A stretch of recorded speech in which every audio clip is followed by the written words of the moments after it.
என் husband இன்னைக்கு night dinner என்னமான்னு கேட்டாங்க. எங்க நைட்டுக்கு இட்லி அப்படின்னு சொன்னேன். இட்லிக்கு எப்பயும் போல தேங்காய் சட்னி, கார சட்னி அப்படின்னு கேட்டாங்க. இல்லைங்க, இன்னைக்கு ஹெல்த்தியான நாட்டு வெண்டைக்காயை வச்சு வெண்டைக்காய் சட்னி தான் பண்ணியிருக்கேன் அப்படின்னு சொன்னேன். இப்போ இது எப்படி பண்ணலாங்கிறத பார்க்கலாம். அடுப்பில் ஒரு பேன் வச்சுட்டு ஒரு 8 வெண்டைக்காயை பொடியாக கட் பண்ணிட்டு 2 டேபிள் ஸ்பூன் அளவுக்கு நல்லெண்ணெயில் பிசுபிசுப்பு தன்மை போக நல்லா வதக்கிட்டு ஒரு பிளேட்டுக்கு மாற்றிட்டேங்க.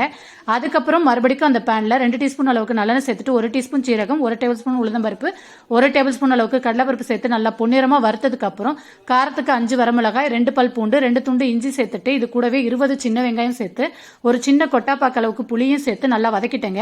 கடைசியாக கொத்தமல்லி சேர்த்து நல்லா வதக்கிட்டு அடுப்பை ஆஃப் பண்ணிட்டு இதை நல்லா ஆற வச்சுட்டு ஒரு மிக்சி ஜாரில் வெண்டைக்காய், நம்ம வதக்கின வெங்காயம் எல்லாத்தையும் சேர்த்துட்டு தேவையான அளவு உப்பு சேர்த்து தண்ணி சேர்க்காம நல்லா அரைச்சி எடுத்துட்டேங்க. இப்போ இதுக்கு எப்பயும் போல நீங்க தாளிப்பு கொடுத்துக்கோங்க. கூடவே இதுல சீரகம் சேர்த்து தாளிச்சு கொடுத்தீங்கன்னா சூப்பரா இருக்குங்க. இந்த ஹெல்த்தியான சட்னியை நீங்களும் ட்ரை பண்ணுங்க. இந்த வீடியோ பிடிச்சிருந்தா லைக் பண்ணுங்க. நம்ம சேனலை சப்ஸ்கிரைப்